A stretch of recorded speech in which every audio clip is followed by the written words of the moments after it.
When loading the tool with wire, start off by turning the tool off and locking the trigger switch.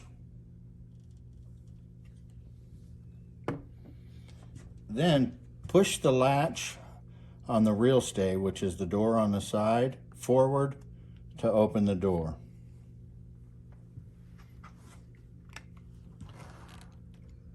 Lock the release lever in the open position. Grab your wire and pull off half a foot. Cut a couple inches off the end so you have a nice straight piece of wire to load the tool with. Push the wire straight through wire guide C and into the tube, only about 1 inch into the tube to avoid wire jams. Lock the release lever and load the wire spool.